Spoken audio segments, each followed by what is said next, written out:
Ibulong mo lamang ito sa iyong pabango upang maaakit mo ang taong minamahal mo o maaakit mo ang kahit sino na gustuhin mo. Hello mga guys, kumusta kayo? Panibagong araw, panibagong video na naman tayo. And sa araw na to ay isa na naman video ang aking tuturo sa inyo ng simpleng gabay o simpleng pamamaraan na makakatulong sa atin. At bago ang lahat, gusto ko lang mag-disclaimer sa mga taong hindi naniniwala at hindi gusto ang mga kagaya nitong video.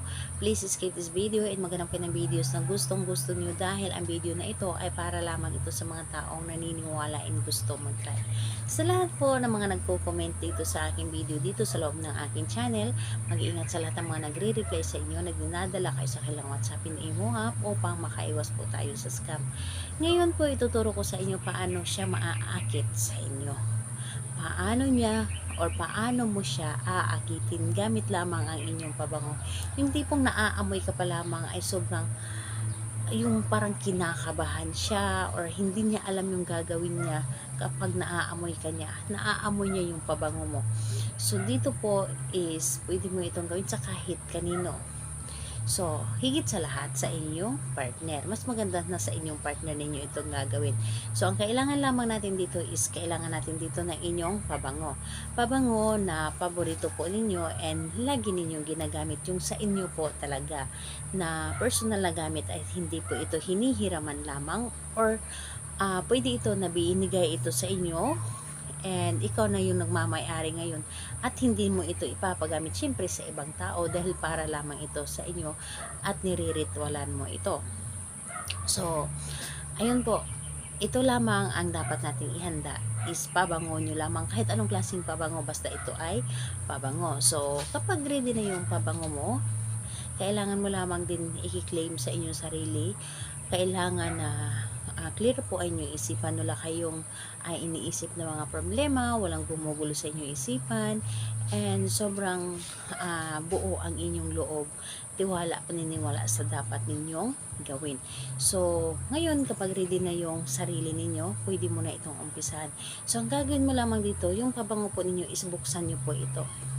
Buksan nyo po ang inyong pabango at dasalan ninyo ito. Paano?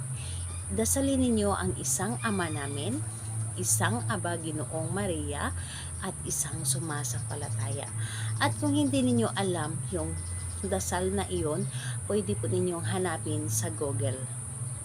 So, mag-Google po kayo ng isang Ama namin, Aba Ginoong Maria, at isang sumasampalataya. So, pwede ninyong basahin habang dinadasal po ninyo. Pero syempre, hindi lamang siya basta-basta na basahin. Kailangan na nanggagaling din po sa inyong puso. Yung tipong nagdadasal kayo na may hinihiling kayo, humihiling kayo, ganun po.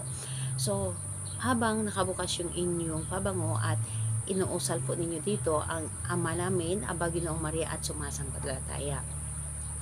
At pagkatapos mo itong dasalin, ibubulong nyo rin po dito, isunod po ninyo, sambitin ninyo yung pangalan at apelyido ng inyong target na gusto ninyo na maaakit siya sa inyo.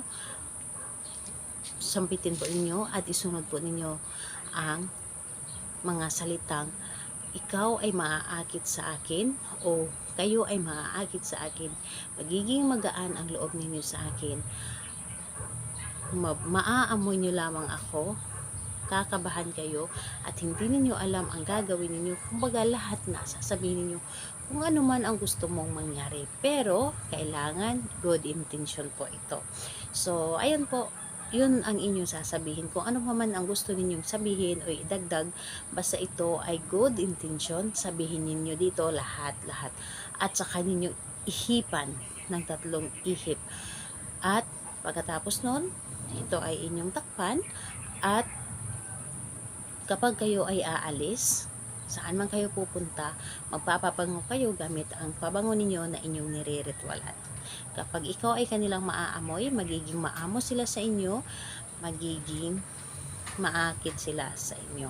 So, ayun po, dapat po ay gawin natin ito sa araw ng Tuesday or di kaya'y Friday, ng kahit anong oras naman. Pero, kailangan na buo po ang inyong loob at tiwala sa inyong ginagawa. So, ayun po, salamat po sa inyo.